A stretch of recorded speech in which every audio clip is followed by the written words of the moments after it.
My name is Leslie Colasar. I live in Saxon, Wisconsin. I serve as the chair of the Iron County Local Impact Committee. Thank you, Mr. Kicak, and members of the Zoning Committee for allowing me to speak regarding the new mining zoning ordinance. All of you should have received a copy of the letter I sent advising that this process should be slowed down. Please allow me to remind you of what happened when our previous Corporation Council recommended that issues be voted on before proper consideration was given. Iron County ended up spending tens of thousands of dollars to correct errors. Please don't allow this to happen again. Also, I would like to advise caution regarding outside influences. George Meyer spoke to Iron County residents last week ostensibly to speak about crafting a mining zoning ordinance. In reality, he only spent about 15 minutes on this topic. The proposed mine was compared to other mineral deposits throughout the state, with Mr. Meyer claiming that this mine is in a more environmentally sensitive area than the Crandon deposit. No studies were cited to back this up, and a hydrology study of the proposed mine site simply does not exist. The Flambeau mine was praised, but then Mr. Meyer continued with a litany of all the worst-case scenarios possible with mining that sounded much more like fear-mongering than objectivity.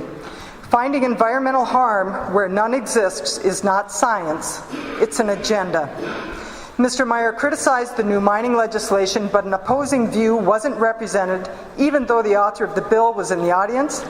He criticized our lease agreement with Gogebic Taconite, but our forest administrator and Corporation Council were not there to defend the agreement, and this was not listed as a topic of discussion. Inflammatory remarks were made by Mr. Meyer regarding the timing of Gogebic Taconite's pre-application notice. Audience questions were only allowed on zoning, so Mr. Meyer's claims on other issues were not allowed to be addressed. Also, he did not cite any municipalities that he has drafted ordinances for or his work with municipalities in negotiating local agreements. I am not aware that he has ever worked for a municipality. Of the 6 lawyers I've heard speak about mining zoning ordinances, he's the only one who brought up a possible 2-year moratorium on mining. I question his motivation for bringing this up. Mr. Meyer did praise our choice of special legal counsel, Mr. Christopher Jacobs.